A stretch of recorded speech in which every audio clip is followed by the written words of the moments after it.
Prosjecizam je veliki problem današnjeg društva. Učenici sa manjim prosjekom su često ismijavani, maltretirani i zlostavljani.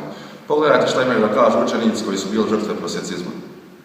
Od kada su mi drugovi saznali da mi je prosjek 4,0, sve je krenulo nekako nizbrdo. Počeli su da me tuku, počeli su da me maltretiraju. Čak mi uzmu i pare za užinu. Moj život više nema smisla.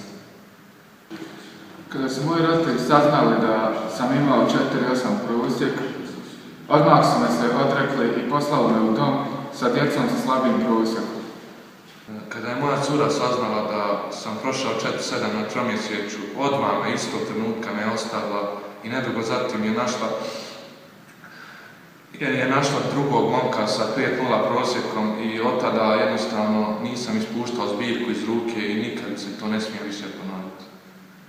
Dok se ostali učenici provode i zabavljaju, obrate pažnju na učenika koji sjedi u ćošku. Vidite, on je žrtva prosjecizma. Zbog nižeg prosjeka od ostalih učenika bio je prisiljen da sjedi sa strane i gleda kako se ostali zabavljaju. Vidjeli se na ovim primjerima da je prosjecizam veliki problem današnjice. Postoje učenici s raznim prosjecima od 1,0 do 5,0 koji su protiv prosjecizma. Recite ne prosjecizmu. Ne prosjecizmu. Ne prosjecizmu.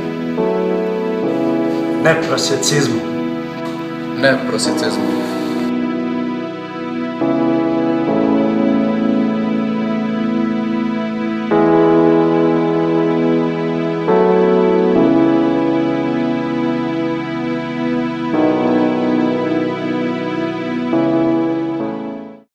Evo na ovom primjeru vidite dva učenika koji imaju različit prosjek i oni međusobno surađuju, znači u potpunosti su protiv prosjecizma i pomažu jedan drugom. Vidite kako je to zaista lijep prizor. Budite i vi dio ustanka, učite redovno i recite ne prosjecizmu, jer svako ima pravo na lošu ocjenu.